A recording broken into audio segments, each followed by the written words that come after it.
Amis turfistes, bonjour et bienvenue sur le Turf TV, la chaîne la mieux informée des courses, pour cette première émission dans le cadre du Quintet de demain mardi à Chantilly.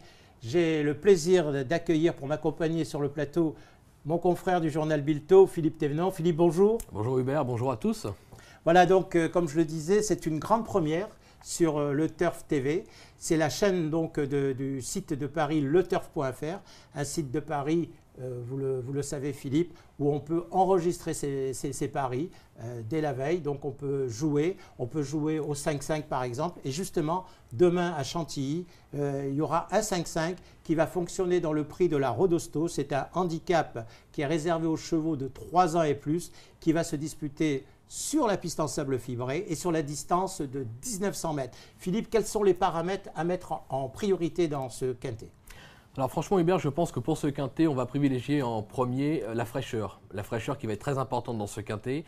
Les numéros de corde, un avantage aussi qui peut s'avérer décisif dans la phase finale sur la PSF de Chantilly. Maintenant, on va dire que les attentistes peuvent très bien faire l'arrivée, les chevaux qui vont devant peuvent aller au bout. C'est un parcours qui permet beaucoup de tactiques de course, mais je pense surtout à la fraîcheur, qui va être un atout non négligeable. Donc en cette fin de saison, c'est vrai que la fraîcheur, c'est un paramètre très important qui compte double. Donc les chevaux frais et dispo en cette fin d'année vont retenir, je pense, vont faire partie de votre pronostic, si j'ai bien compris. Sur les autres hippodromes actuellement, on parle beaucoup du terrain. Donc là, sur le sable, est-ce que le terrain sera un élément déterminant aussi, l'état du terrain? Je pense sincèrement que l'état du terrain n'aura pas vraiment d'éléments par rapport à cette épreuve. Je pense que le terrain, c'est du sable. On sait que selon les sables, à Deauville, il n'est pas le même qu'à Pau, qui n'est pas le même qu'à Chantilly. Maintenant, un adepte du bon terrain, du terrain souple, voire du terrain lourd, pourra s'en sortir sans aucun problème. Je pense qu'il ne faut pas se figer sur le sable, ça n'a aucune importance en cette fin de saison. Vous avez raison Philippe, mais il y a quand même des chevaux qui vont beaucoup mieux sur le sable que d'autres, c'est avéré. Tout à fait, il y a des adeptes du sable. Maintenant justement, pour l'instant, ce n'est pas encore quantifié parce que c'est quelque chose qui est trop nouveau pour évaluer exactement la valeur des chevaux sur le sable. Je pense que dans un proche avenir, on va y venir justement. Maintenant, c'est vrai qu'en cette fin de saison, les adeptes du sable, qui ont beaucoup couru cette année, notamment à Deauville, peuvent être fatigués par rapport à des chevaux qui sont plus habitués au gazon, mais qui vont s'en sortir sur le sable. Alors, puisqu'on a parlé du sable, la piste en sable fibré de Chantilly, qui est toute neuve d'ailleurs, puisqu'elle a très peu d'existence, je crois qu'on est obligé de retenir le numéro 17, Chic Fabrique, qui est vraiment, c'est une pouliche de 3 ans, qui est vraiment spécialiste du sable. Elle vient de terminer 3e d'un quintet qui, à mon avis, est légèrement plus haut relevé que celui-ci, sur ce même parcours. Donc c'est un avantage. Et comme par hasard, vous la mettez en tête? Je pense qu'on ne peut pas s'empêcher de la mettre en tête. Elle affiche 100% de réussite sur la PSF, aussi bien celle de Deauville que celle de Chantilly.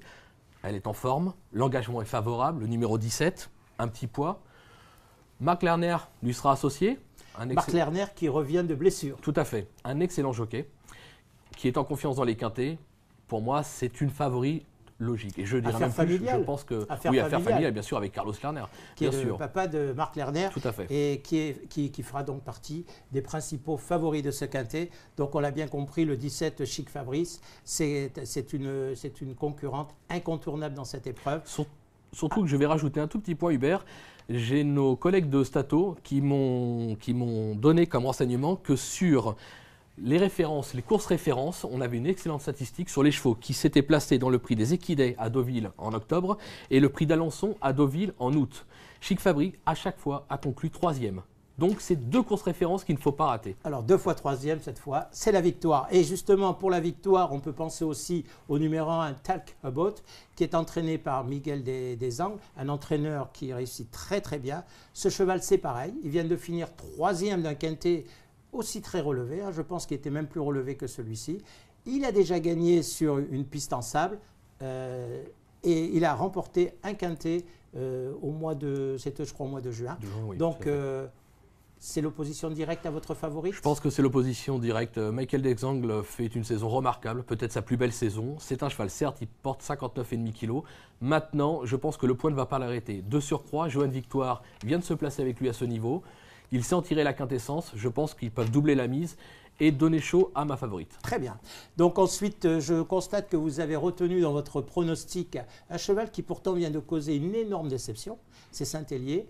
On pensait que même avec la pénalisation au poids, puisqu'il venait de gagner un quintet, on pensait qu'il allait pouvoir répéter. Et puis non, il n'a pas répété. Mais vous êtes têtu, vous le gardez. Oui, je le garde parce que justement, moi je préfère le jauger sur sa course précédente où il avait remporté un quintet. De surcroît, il sera monté par Grégory Benoît qui est actuellement en tête de la... Alors justement, je sais que c'est un challenge qui vous tient à cœur, cette Kazakh League. Un petit mot et puis le classement actuel. Donc Grégory Benoît est en tête. La Kazakh League, c'est un championnat qui a démarré au mois de mars de cette saison et qui va se conclure le 28 février prochain. C'est un classement qui s'évalue tout au long des quintets dans l'année. Et actuellement, Grégory Benoît est en tête devant Maxime Guyon, Stéphane Pasquier et Christophe Soumillon. Alors justement, Stéphane Pasquier n'est pas là. Non, il est à l'île Maurice.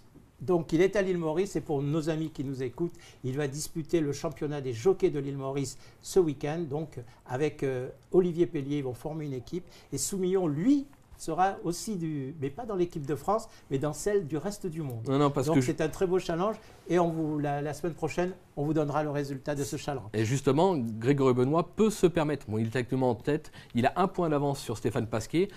L'emporter ce mardi lui donnerait 11 points d'avance. Donc, bon, il reste encore quelques quintets avant la fin de la saison, mais je pense qu'il faut le suivre. Très bien. Donc, les 3 bases, on les a. On va passer maintenant au numéro 13 que vous avez classé assez haut. C'est une petite surprise aussi. C'est Hippie. Tout à fait. Hippie est un cheval qui est confirmé dans les quintets. Il n'a pratiquement jamais déçu. Il a fait donc ses preuves à ce niveau. Il évolue sur la PSF. Ce n'est pas un problème pour lui. Sa forme est sûre. Il a recouru sur la PSF depuis le mois d'août 2011. Oui, ça ne vous gêne pas? Non, elle a fait ses preuves. Et en plus, Maxime Guyon sur le dos. Un de nos plus grands jockeys, on fonce. On l'a compris, vous êtes un adepte aussi de Maxime Guyon. Vous aimez beaucoup les jockeys, je constate, puisque vous avez retenu de la même façon un cheval que les autres n'ont pas, c'est le numéro 6, Herbuga. Et comme par hasard, c'est Christophe Soumillon. Donc vous croyez beaucoup aux pilotes? Les pilotes en cette fin de saison sont importants, surtout sur des chevaux qui peuvent être fatigués. Ça ne sera pas le cas d'Herbuga. Maintenant, c'est un cheval qui a tout à prouver à ce niveau. Je pense qu'il est capable de se révéler pour l'occasion. Donc c'est un peu votre botte secrète. D'autant qu'en regardant bien ses performances, on a noté qu'il est 5e d'un groupe 2 en Italie. Donc vous ne les mettez pas par hasard. Bravo Philippe. Je pense que là, vous avez peut-être trouvé l'outsider que les autres n'ont pas vu. Ensuite, je vois que dans votre pronostic, vous êtes fidèle à Jean-Marie Béguigné avec le numéro 7, Beyond Limit. Même si en dernier lieu, on attendait beaucoup mieux que sa 7e place, Philippe. Oui, quelque peu décevant, mais maintenant il est bien garé dans les stalles avec le 4. Je pense qu'il est capable de se réhabiliter pour l'occasion. Très bien. Le numéro 3, Bahamien, fait partie aussi des chevaux que vous aimez bien. Freddy Head comme entraîneur, Thierry Jarnet, le vétéran des pelotons, mais qui n'a jamais été aussi bon que cette année. Un excellent pilote, le Bahamien cherche sa course à ce niveau. Il en a la pointure, pourquoi pas des mardis? Il manque un peu de perçant. On constate qu'il est souvent placé et rarement gagnant. Mais peut-être que ça va être sur le sable. Ça peut être pour cette occasion. Et vous concluez avec le numéro 14. Alors là, c'est Benadalid. Ce cheval c'est pas un cheval qui est très régulier. C'est un coup je te vois, un coup je te vois pas. Et vous pensez que mardi, il va peut-être se montrer sur son meilleur jour. Tout à fait, c'est pas un foudre de guerre. Maintenant, c'est un cheval qui s'est déjà placé sur le parcours, un avantage non négligeable. Je tente le coup, c'est un coup de poker à 30-40 contre 1. On essaye. Donc, en résumé, votre pronostic, le Philippe, 17, je vous laisse le résumer. Donc, le 17, Chic Fabrique, l'As Talcabout, le numéro 5, Saint-Hélier, le numéro 13, Hippie, le numéro 6, Herbuga, le numéro 7, Beyond Limit, le numéro 3, le Bahamien, le numéro 14, Benadaliod.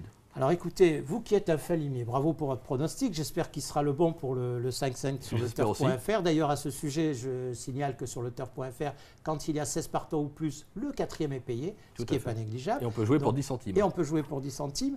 Donc là, vous qui êtes, je disais donc, un falimier, je suis très étonné que vous n'ayez pas retenu le numéro 11, Shayalina, dans votre pronostic, car à chaque fois qu'elle a eu les œillères australiennes, ça a été concluant. Et là, comme par hasard, elle porte des œillères australiennes. C'est un regret. C'est vrai que les œillères lui font en général un drôle d'effet. Elle a 100% plus de réussite à Chantilly. Mais ça, c'est un regret. C'est un regret, oui, on le sent. On le sent. Comme vous avez aussi fait l'impasse sur le numéro 8, vous me disiez avant cette émission, qui faisait aussi partie de vos regrets. Oui, ça n'a plus trop de marge au poids. Maintenant, c'est un cheval qui est capable de se révéler à ce niveau une fois de plus. Donc ça fait partie de mes regrets, comme le numéro 2, Amiran. Et j'imagine que vous n'avez pas mis votre Di Maria, le numéro 16 que vous aimez, parce que ce n'est pas du gazon et que ce n'est pas du terrain défoncé. Oui, et puis elle reste des plus intermittentes. Maintenant, elle vaut largement un lot comme ça. Mais bon, il faut faire des choix. Et là, une fois de plus, j'ai choisi, j'ai tranché. Très bien. Eh bien, écoutez, c'est sur ces bonnes paroles que nous allons nous séparer avec Philippe Thévenon qui vous a communiqué son pronostic, qui vous a communiqué ses regrets. Et nous vous donnons rendez-vous pour une nouvelle émission demain pour le 5-5 de mercredi qui aura lieu à Vincennes avec un autre invité. Merci. Au revoir. Au revoir.